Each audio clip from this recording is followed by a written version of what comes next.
Այն կառուցապատողները, ովքեր պատշաճ չեն կահավորիչին հրապարակները, արտոնություններ չեն ունենա, օրինակ պաշտպանիչ փոշեկլանիչ ցանցեր, օդի որակի չափիչ սարքեր։ Գործակարգավարական նիստի ընթացքում ասաց քաղաքապետն ու հավելեց, արձանագրությունները ուղղակիորեն կազդեն արտոնությունների վրա, նաև կառուցապատողների ֆինանսականի վրա։ Ձեր չտեղադրված օդի որակի չափիչ սարքերը, ձեր ոչ պատշաճ կահավորումը ֆինանսապես էականորեն ազդելու է ձեզ վրա։ Աբինյանն ասում է, տուգանքի չափն էլ է քիչ, 70,000 դրամ է, այն դեպքում, երբ կառուցապատողը չի օգտագործում պաշտպանիչ կանաչ կլանիչ ցանցերը։ Դրանց ձեռքբերման համար միլիոններ պիտի ծախսի։ Շատ կառուցապատողներ հաճախ մտածում են, ինչու է ծախսնանի, եթե կարելի է տուգանվել ու վճարել ընդամենը 70,000 դրամ։ Նիստի ընթացքում քննարկեցին նաև օդի որակի չափիչ սարքերից ստացած միավորները։ Արձանագրենք հետևյալը, անկախ այն լուրերին, որ Երևան քաղաքում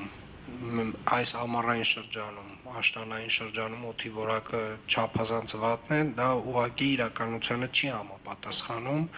եւ սա ապացուցում են այն բոլոր սարքերը, այն բոլոր 166 սարքերը, որոնք որ տեղադրված են Երևան քաղաքում։ Քաղաքապետն ասում է, սա օդի որակի նվազագույն աղտոտվածության ցուցանիշն է, օգոստոս եւ սեպտեմբեր ամսին գերազանց վիճակում է եղել։ Այնինչ շինարարությունը իր խնդիրները բերում է, սակայն դեկտեմբերին այնպիսի որոշում են ընդունելու, որ կառուցապատողները կպատժվեն հենց այն պահին, երբ գնան շինթույլտվության երկարաձգման։ Կենսաբանական գիտությունների թեկնածու ավականու անդամը վստահեցնում է, այսօրվա գործակարգավարականում ներկայացված տվյալները ոչ մի կերպ չեն համապատասխանում իրականությանը։ Քանի որ շրջակա միջավայրի նախարարության հիդրոթերապևտաբանության կենտրոնը մի քանի ամիս է օդի աղտոտված որակի մասին տվյալներ է տալիս, նշելով, որ կենտրոն, Շենգավիթ, Նոր-Նորք ու Արաբկիր վարչական շրջաններում օդը աղտոտված է։ Վերջին շրջանում նաև միջազգային կառույցներն էին նշել, որ Երևանը տարածաշրջանում ամենաաղտոտված օդով քաղաքն է։ Ազոտի երկօքսիդով չունեինք աղտոտվածություն, հիմա դա էլ կա մեքենաների շարժիչներից։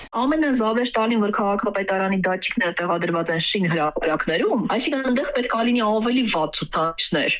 քան թե այն ցուցանիշները, որը տալիս է շրջակա միջավայրի նախարարությունը։ Դրա համար լրիվ տարօրինակ ու անհասկանալի քաղաքապետարանի այդ առողջ կանաչ քաղաքը որտեղից է։ Մասնագետներն անգամ ահազանգում են այն օրերին, երբ օդը ավելի աղտոտված է, պետք է անպայման կրել դիմակներ, հարկավոր է նաև խուսափել բաց տարածքում հեծանվային սպորտով կամ այլ ֆիզիկական վարժությամբ զբաղվելուց, պետք է քիչ լինել փողոցում ու պատուհանները փակ պահել։ Քնարիկ Պետրոսյան, ժամը լրատվական։